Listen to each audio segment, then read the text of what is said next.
My era of music was the toughest era in hip hop ever. Ever. When I put out songs, I had to go against DMX,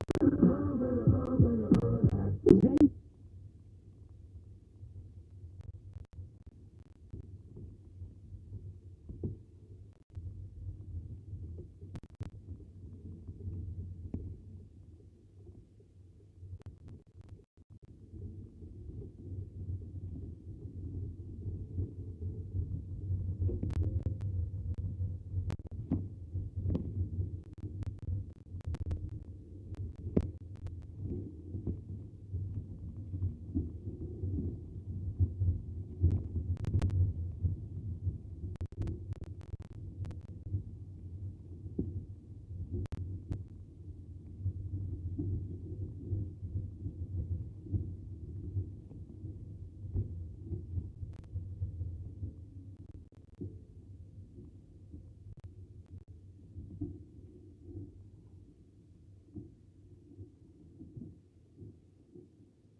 guys. If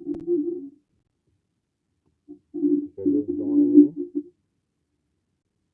welcome to the first time.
So guys,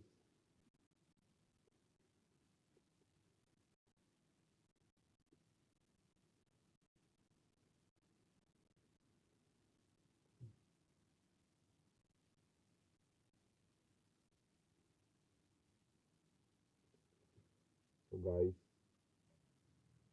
welcome. For the first time, I know where you're watching from. This is LinkedIn.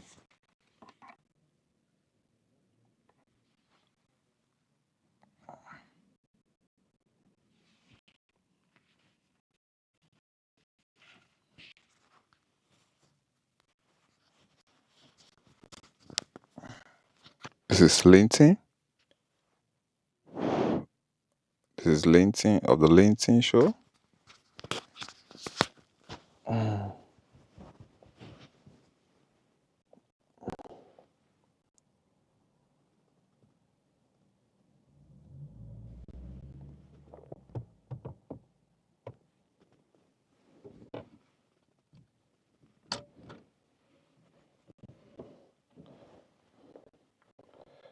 I will be back in a minute. I want to pick something.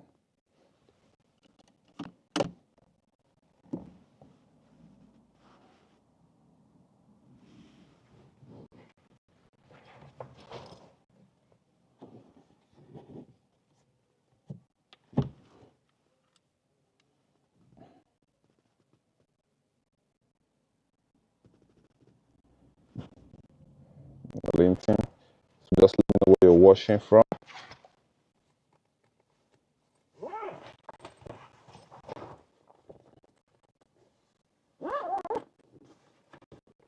I'm going to McDonald's to pick up an order.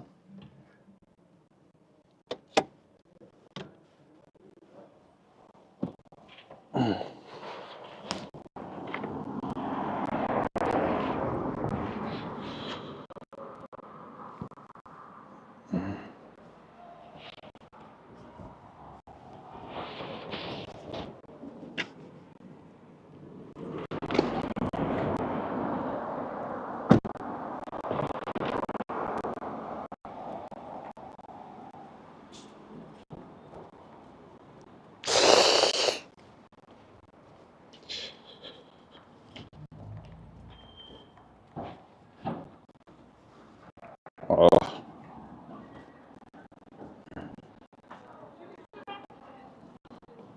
I left my phone.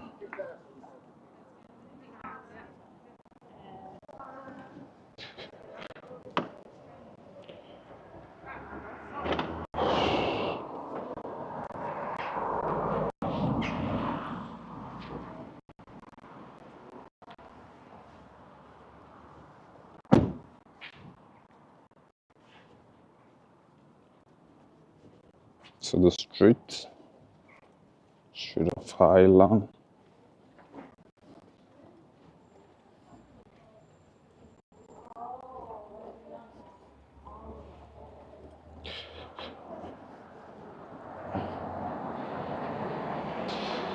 I'm gonna pick up delivery. Have two jobs. I have my full-time job and my part-time job is streaming. I'm picking up deliveries sometimes. So picking up deliveries sometimes. So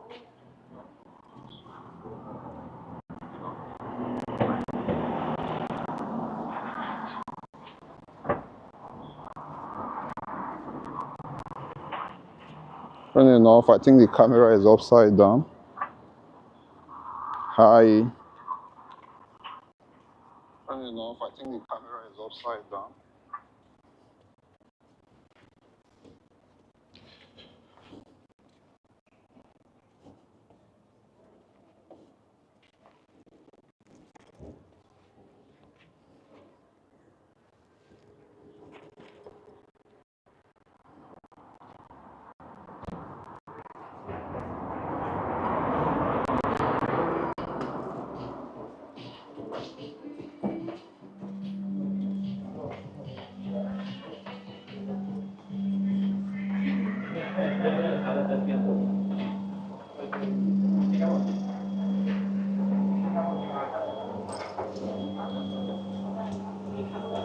Hello.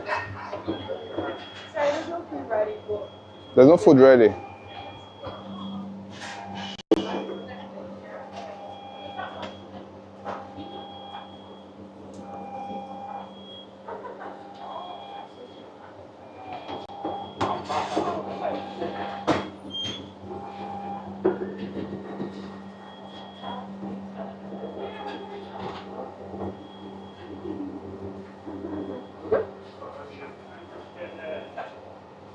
Regular Americano, please. Americano? Regular Americano, please. Try 382. 382. Yeah. 382, yeah. It's ready, no? Yeah. Thank you. Problem.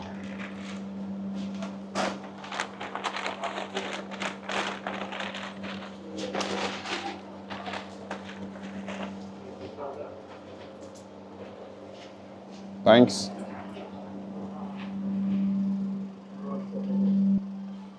That was really fast.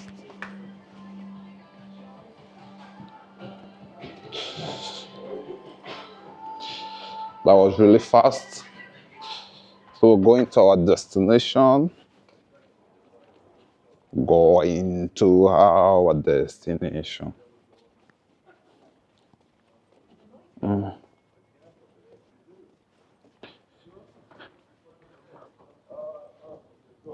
Oh. So tired. So tired.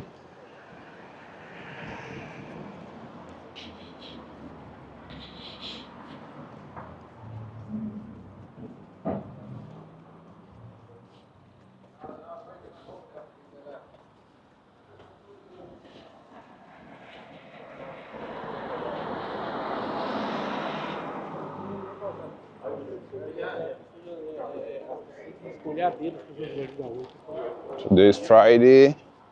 People are going out to party. Some are working. Some are doing their part-time jobs. E.g. me.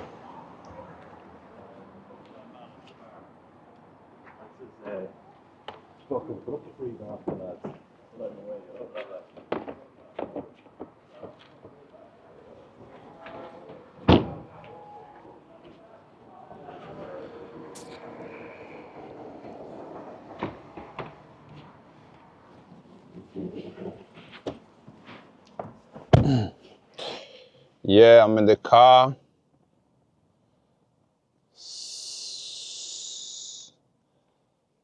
I think I'm gonna try something. Oh, I don't think this will work.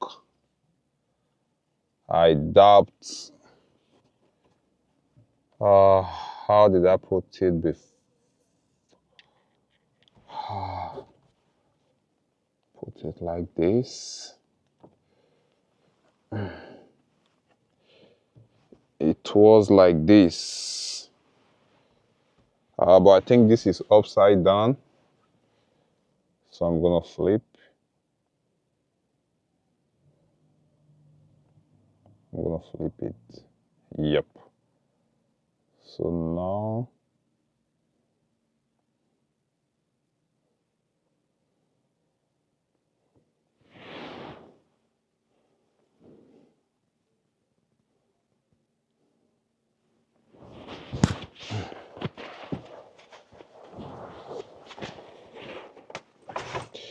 it's a crazy view. I think it's upside down. I think it's a crazy upside down view. Yeah, but we're gonna manage it.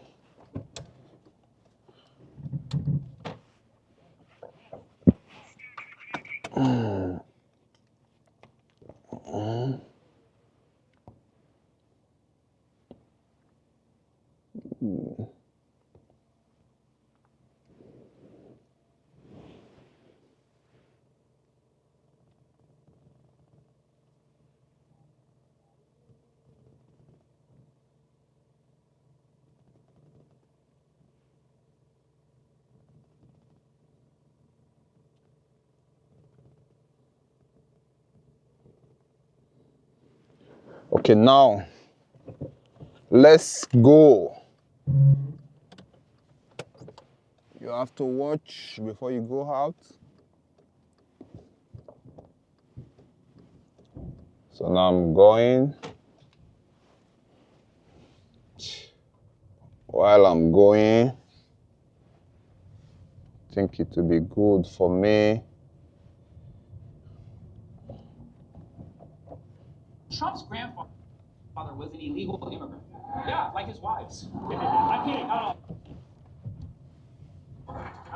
He came from Germany, like immigrants do, and he left illegally. Didn't complete his mandatory military service, didn't fill out his paperwork, so he came to the United States as an illegal immigrant, and he got right in because I guess ICE wasn't at the airport that day.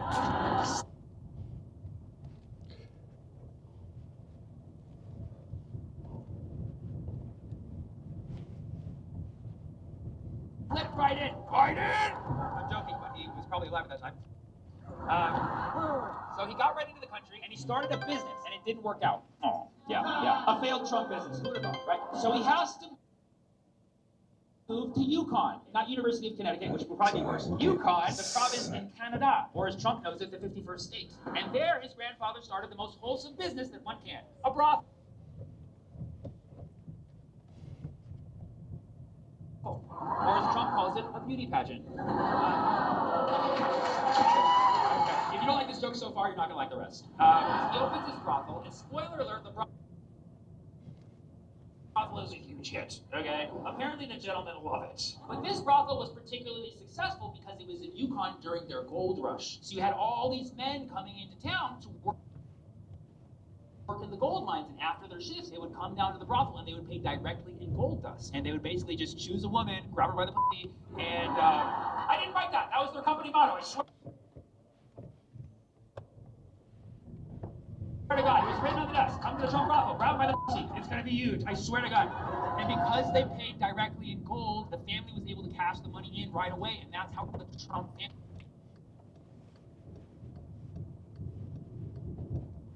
made his fortune. Because I don't know if you know this, Trump's not president because he's good at it, okay? He's president because he was a rich businessman that we all knew. The reason he was a rich businessman that we all knew is because he got a big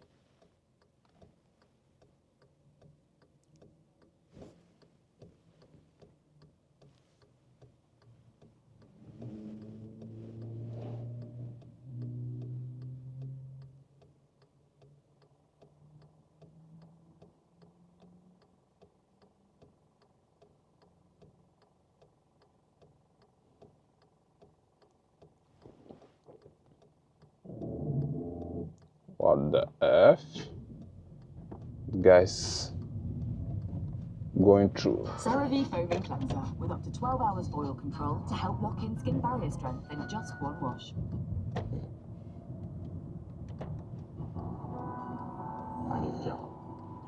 meet you before. Sorry. Yeah. This guy's a master chef. Let me teach you this. My place in the world is in a kitchen. Sylvie, what is your name? I'm gonna say hi. 5'9". The damage that's been inflicted on these bases, the destruction of radar systems. Is there a place to reverse over there? Systems, the destruction of buildings. Oh man. And headquarters is so significant. There's one. Just from a budgetary standpoint, Enjoy your meal. We gotta go in and ask for billions of dollars to rebuild, and we can't guarantee the security of those sites. The headquarters is history now, and it's going to take a lot of money to rebuild. But if they rebuild, there's no guarantee that it can't be easily destroyed again. This is from antiwar.com. Report: the U.S. considers reducing Persian Gulf military presence after Iran war. Damage to U.S. bases in the Gulf has prompted a once-in-a-generation chance for the Pentagon to reconsider its presence in the region.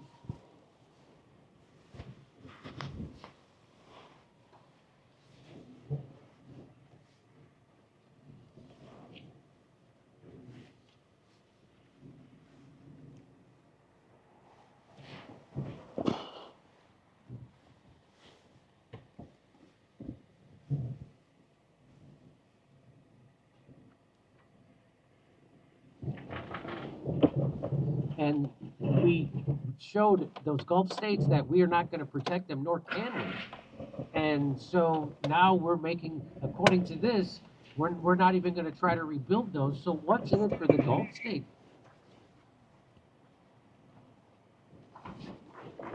Kind of a disaster? Oh yeah, no, it's big time. I mean, this is at least the Pentagon acknowledging the reality. The reality of what has happened is Iran in its targeting, starting from March 2nd, of U.S. military facilities. The primary ones were in Bahrain, the 5th Fleet headquarters, and Al Udeid Air Force Base in Qatar, which was the center for what they call the KA, Combined Air Operations Center, which is part of AFCENT, the Air Force Central Command component. The official headquarters of AFCENT is in Shaw Air Force Base in South Carolina, but really for the last more than 20 years, it's been its de facto headquarters has been there on Al Udeid. I went through there back in 2006, so it's a major stay here, base. bro. But the damage that's been inflicted on these bases, the destruction of radar systems, the destruction of satellite communication systems, the destruction of buildings and headquarters, is so significant that the Pentagon, just from a budgetary standpoint, is that so we got to go in and ask for billions of dollars to rebuild, and we can't guarantee the security of those sites. Well, what's interesting is if you look at the base in Al Udeid at the Combined Air Operations Center, the Pentagon decided on February 26th to shut that down and bring that headquarters back from Qatar to Shaw Air Force Base in South Carolina, because they said, we don't think we can protect it, and they were right. Give them credit for one thing, man. They made a prediction, they anticipated it, and they were absolutely correct. They saved lives that way. But the headquarters is history now, and it's going to take a lot of money to rebuild, but if they rebuild, there's no guarantee that it can't be easily destroyed again. So it's over for the United States and the Middle East then, right? So it is completely changed. This war has completely changed our position, our policy in the Middle East, and our control. So we have completely lost control of the Middle East, and we probably don't even have any influence. Yeah, well, it's what happened when the connected guys in the neighborhood come to your pizzeria and promise, hey, you need to pay the insurance, we'll provide protection. And then it turns out they don't provide protection. The pizzeria owner is going to get out of here, you guys. You're no good. You're useless. What good are you? You didn't protect me.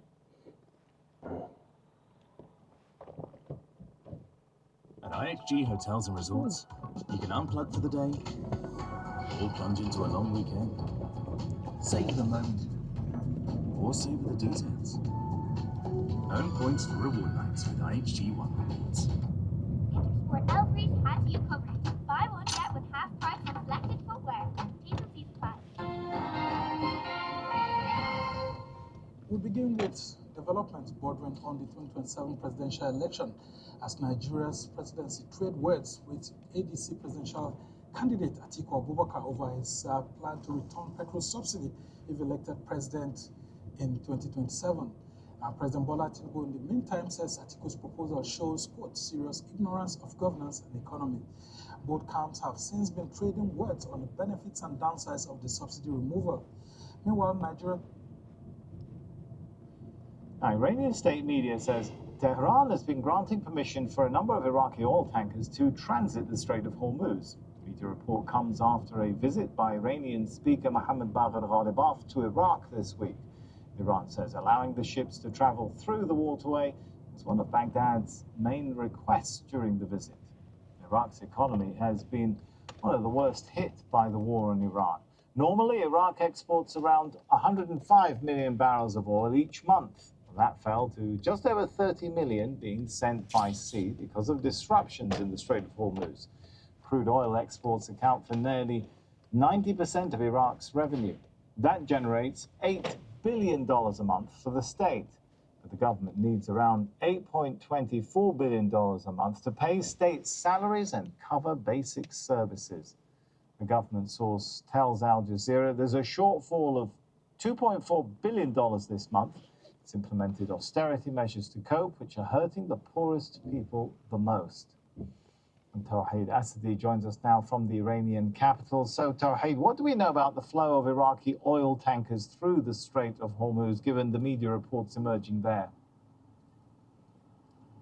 Well, indeed, we know that the situation at the Strait of Hormuz has put a certain amount of impact not only on Iraq, but also on oil exporting countries across the region. But still, let me just give you a larger picture pertaining to the Strait. We know that starting from the very early days after the initiation of the war in February, Iran announced the closure of the Strait of Hormuz, and it practiced it effectively. And then we've got the MOU, Islamabad MOU in particular, which was supposed to pave the way for the reopening of the strait on the one hand, but on the other, we know that there was another round of escalation, following which Iran announced that as the United States does not fulfill their commitments based on MOU, it is closing the actually Strait of Hormuz, this geostrategically significant choke point once again, and Iraq is impacted. While we know that during the time that there was a sort of, I would say, holding pattern, Iran opening the strait for a certain limited period of time, and they were saying that even on that particular period of time, ships and vessels should receive a permission, case by case, from the Revolutionary Guards in order to go through this important waterway. And Iran has been saying that some of Iraqi oil tankers have been given a chance to transit through the waterway. However, we know that the entirety of the situation at this strait is engulfed by uncertainty as Iran continues to effectively close it. As we see, the traffic has been drastically decreased compared to the normal time. Okay, stay with us, Tawheed, because the US President Donald Trump has also been making statements, and he's denying that the promise of new sanctions on Iran is a sign Washington's military options are limited. On Wednesday, he warned of economic consequences against countries that provide any type of lifeline to Iran. No, not at all. It just means that we're seeing what happens. They have no money. They have no Navy. They have no Air Force. They are not paying their soldiers. They're not paying their police. They have 350% inflation. So we're just going to sort of see what happens. And we have total control, as you know, of the border. We have total control. If you look at the blockade, we have total control of that entire region having to do with the Strait of Hormuz. And that means well into it, the land areas. So they would love to make a deal. but they're not ready to make the right deal, in my opinion. Yeah. All right, so Tawhid, do we know what the state of payments is for security forces? Well, we know that Iran has been coming out with a sort of, I would say, two-sided message that we haven't been hearing from them from the initiation of the escalation. They are saying that there is readiness for diplomatic engagement, as we know that there is a track of diplomacy underway. Mediated communication between Tehran and Washington continues, and also there is this line of diplomatic engagement with the Omani side in order to find a way to actually reopen the strait, or at least some arrangements for the potential reopening of the strait on the one hand. But on the other hand, Iran is also sending out a clear message for readiness for confrontational scenarios, and also they are putting emphasis that there is preparation for a war even beyond the borders of region, and even a war of attrition, according to Iranian military officials, who are saying that they have even increased their capabilities compared to previous rounds of escalation. As the country moves on this edge of, on the one hand, confrontation, on the other, diplomacy, uncertainty prevails, and we know that prospect of the talks with Washington is in.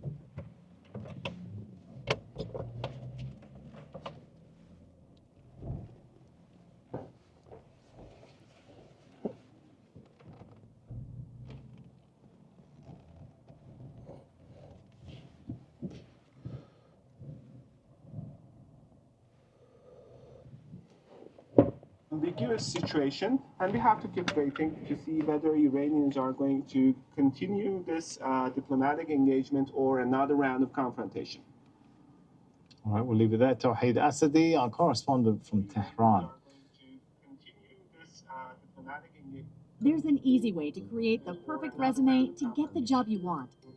First, we give you proven industry-specific bullet points and the right keywords to customize your resume for the job you want.